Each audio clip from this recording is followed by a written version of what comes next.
Big boss Malayalam season 6ന്റെ ലൈവിൽ ഇപ്പോൾ ഒരു സീന് കഴിഞ്ഞതേ ഉള്ളൂ. അതായത് നോറയും റസ്മിനും തമ്മിൽ സംസാരിക്കുന്ന ഒരു സീനാണ് കേട്ടോ. നോറ നമ്മുടെ ഡൈനിങ് ടേബിളിൻ്റെ അടുത്തിരിക്കുന്നു. റസ്മിൻ ഇങ്ങനെ മെല്ലെ നടന്നു വന്ന് നോറയെ വിളിച്ചുകൊണ്ട് പോകുന്നുണ്ട്. ആ വിളിക്കുന്ന സീനും നോറ എന്തോ തിരിച്ച് പറയുന്നുണ്ട്, അത് മ്യൂട്ടാണ് കേട്ടോ. അതിനുശേഷം മെല്ലെ നെക്സ്റ്റ് റൂമിൻ്റെ മുന്നിൽ ചെന്ന് നിന്ന് നമ്മുടെ റസ്മിൻ നോറയോട് പറയുന്ന ഒരു ഡയലോഗാണ്. കൃത്യമായിട്ട് അത് വളരെ വളരെ കറക്റ്റാണ്, വളരെ വളരെ സത്യമാണ്. പുറത്ത് ഒരുപാട് ഓൺലൈൻ പോളുകളിൽ നമ്മൾ കണ്ടൊരു കാര്യമാണ്. അത് കൃത്യമായിട്ട് റസ്മിനോട് പറയുന്നുണ്ട്. എന്താണെന്ന് വെച്ചാൽ നോറയോട് റസ്മിൻ പറയാണ്, ഇനിയും എനിക്കിവിടെ നിൽക്കണമെങ്കിൽ തീർച്ചയായിട്ടും പവർ റൂമിൽ കയറിയേ പറ്റൂ എന്നുള്ളത് നോറയോട് പറയുന്ന റസ്മിനെയാണ് നമ്മൾ കണ്ടത്.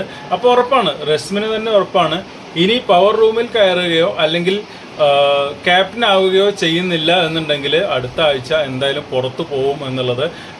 കാരണം ക്യാപ്റ്റൻ ഇനി ഋഷിയാണ് അടുത്ത ആഴ്ചയിലെ ക്യാപ്റ്റൻ. അപ്പോൾ ക്യാപ്റ്റൻ എന്തായാലും ആവാൻ പറ്റില്ല. അടുത്ത ആഴ്ച എന്തായാലും പവർ റൂമിൽ കയറിയേ പറ്റൂ, ഇല്ലെങ്കിൽ പ്രേക്ഷക പിന്തുണ വളരെ കുറവാണെന്നും പവർ റൂമിൽ കയറിയില്ലെങ്കിൽ പുറത്താവുമെന്ന് റസ്മിൻ സ്വയം മനസ്സിലാക്കുന്നു എന്നുള്ളതാണ് ഈ ഒരു ഡയലോഗിലൂടെ കണ്ടത് കേട്ടോ.